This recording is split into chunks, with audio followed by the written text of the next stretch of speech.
Good morning, students. Today we will complete our second part of Lost Spring, which has been written by Anis Jung, and the second part is I want to drive a car, जिसका theme है child labour. हर एक बच्चा चाहता है कि वो बड़े होकर के कुछ बनेगा। मुकेश भी एक ऐसा लड़का है जो फिरोजाबाद में रहता है और उसकी चाहत जो है he wants to be a motor mechanic. He wants to drive a car. वो इसलिए ड्राइविंग करना चाहता है, इसलिए मोटर मैकेनिक बनना चाहता है क्योंकि वो कंटिन्यू करना नहीं चाहता उस काम को जो उसके फोरफादर्स करते थे। मुकेश उस वर्क से निकलना चाहता है जो उसके फोरफादर्स करते थे। वर्क क्या है? Bangle making.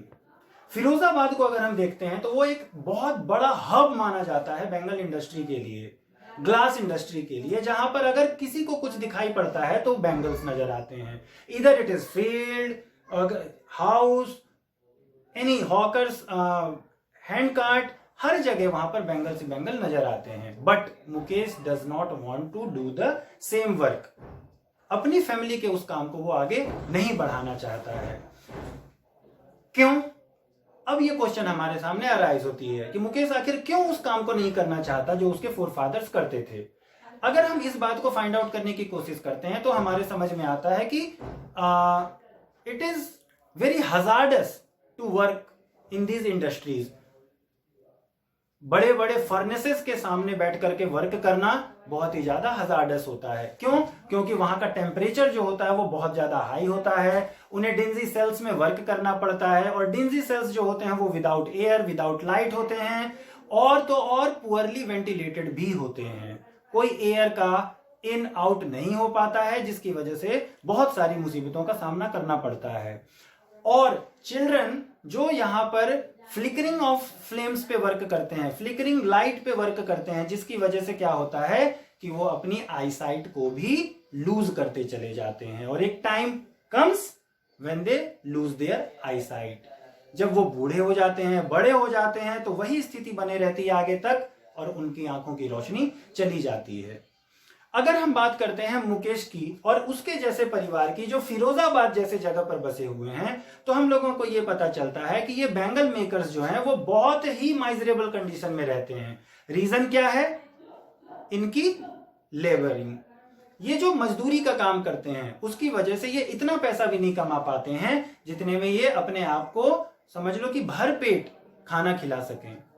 घर बनाना तो बहुत दूर की बात है और यही कारण है कि ये हटमेंट्स पे रहने के लिए मजबूर हो जाते हैं।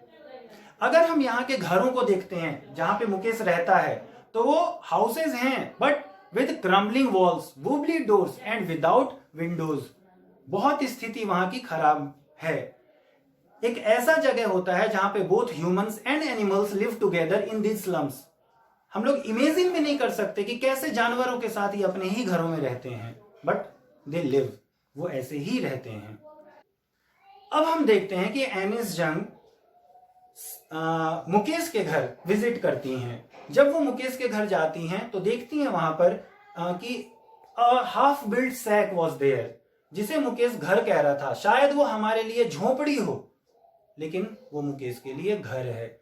उस घर का जो बनाया गया है, उसे निर्माण जो किया गया है, वो सूखे घास की दीवारों को बना करके किया गया है। घास को जोड़ जोड़ करके किसी तरीके से उन्होंने उसे बना लिया है। टर्पोलिन का इस्तेमाल करके, तिरपाल का इस्तेमाल करके उसका छत बना लिया है। और एक टिन के डोर, वहां पर आयरन डोर्स का यूज किया जाता है जो कि वुबली होते हैं। फायर स्टोव का इस्तेमाल किया जाता है खाना बनाने के लिए।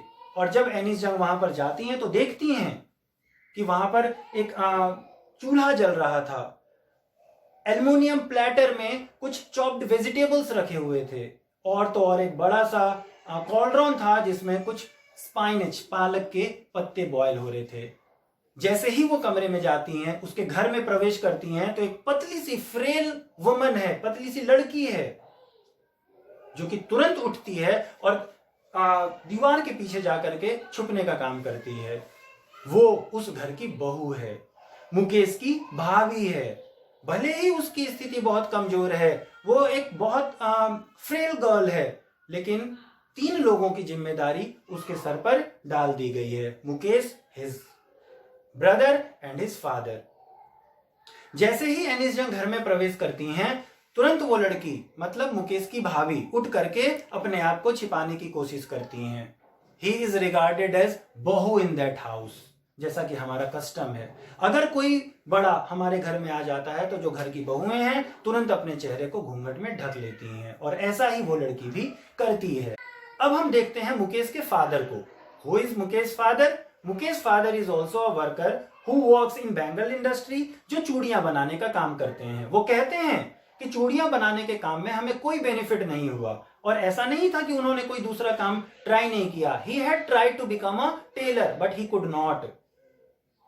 He tells that he could not teach his sons anything सिवाय बैंगल मेकिंग के। वो कहते हैं ये बात कि अगर जो मुझे कुछ आता था वो चूड़ियां बनाने का काम था, और यही मैं अपने बच्चों को सिखा पाया, इससे ज्यादा हम कुछ नहीं सिखा पाए। मुकेश के जो ग्रैंड मदर हैं उनकी फिलोसफी ऑफ लाइफ ही बहुत ही ज्यादा डिफरेंट है। वो कहती हैं इस बात को, वो मानती हैं, she believes in the theory of कर्म और डेस्टिनी। वो ये बात मानती हैं, वो ये बात देखती भी हैं कि उनके हस्बैंड जो थे वो किस प्रकार से अंधे हो गए थे उस ग्लास बैंगल इंडस्ट्री में काम करते करते। She also believes that the art of bangle making is a God given lineage, जिसको हम चेंज नहीं कर सकते हैं। उनका ये कहना है कि this is the stigma of caste. अगर वहां बच्चा कोई जन्म लिया फिरोजाबाद में तो इसका मतलब he will work as a bangle maker. अगर वो कुछ काम करेगा तो वो चूड़ियां बनाने का ही काम करेगा। वो ऐसा मानती हैं। ये हमारे या वो ये बात कहती हैं कि ये हमारा कर्म है, मुकेश जैसे बच्चों का कर्म है कि वो ऐसे परिवार में जन्म लेते हैं और पोवर्टी स्ट्रिकन रह जाते हैं। गरीबी की मार इतनी ज्यादा हो जाती है कि पूरे जीवन चाह करके भी कुछ नहीं कर सकते। सपना देखना भी इनके लिए बहुत बड़ी चीज मानी जाती है। एनिस जंग यहां पर नोट करती हैं girl, very young girl Savita, जो कि वहां पर बैठ करके चूड़ियों को सोल्डरिंग करने का वर्क कर रही है। Anees Jung feels that her fingers were working as a machine. बहुत अच्छे तरीके से वो चूड़ियों को जोड़ने का काम कर रही हैं, but she does not know the sensitivity of the bangles. उसे नहीं पता कि वो क्या बना रही है। अगर हम अपने ट्रेडिशन को देखते हैं तो चूड़ी क्या है? It is the symbol of a suhag. वो सुहाग की निशानी होती है। Children are caught in a vicious circle. ये उस गरीबी से निकल ही नहीं पाते, वहीं पे फंसे के फंसे रह जाते हैं। साहूकार से पैसे लेना, वर्क करना, पैसे न चुका पाना, इतना ज्यादा डेप्थ हो जाता है कि उस बच्चे को की पूरी जिंदगी निकल जाती है, वो पैसा नहीं चुका पाता है। Lack of initiative and courage, क्योंकि ये बच्चों की इतनी हिम्मत ही नहीं है। अब जैसे कहते हैं ना मुकेश के फादर कि हम टेलरिंग का भी वर्क किए लेकिन could not teach my sons another than bangle making, क्योंकि वो ये बात मानते हैं कि हम टेलरिंग का वर्क किए लेकिन हमें वहां भी सक्सेस नहीं मिला, जिसकी वजह से वापस मुझे उसी वर्क में आना पड़ा। बहुत बड़ी बात कहती है वो सविता के पास बैठी हुई औरत। द लेडी सेज दैट एक वक्त शेर भर भी खाना नहीं खाया। Look what they have ripen from their life. पूरे जिंदगी काम किया उन्होंने, क्या मिला? ये सेंटेंस कहती है वो बूढ़ी औरत कि एक वक्त भी शेर भर खाना नहीं खाया, मींस एक टाइम अपने जीवन का नहीं मिला जब उसका उसने पेट भर करके खाना खाया होगा। एनिस जंग को बड़ा दुख भी लगता है यहाँ पर, but she is happy when Mukesh tells her I want to be a motor mechanic. शायद एनिस जंग यहाँ पर पॉजिटिविटी देखती हैं और वो कहती हैं कि बहुत दूर है, कैसे जाओगे जहां तुम्हें ये काम सीखना है?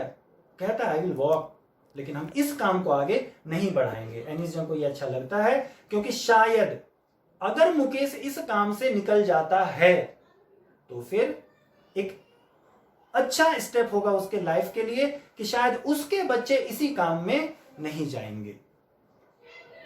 This is the story second part, I want to drive a car. कैसा लगा आपको? जरूर लाइक करिए और बताइए। Thank you.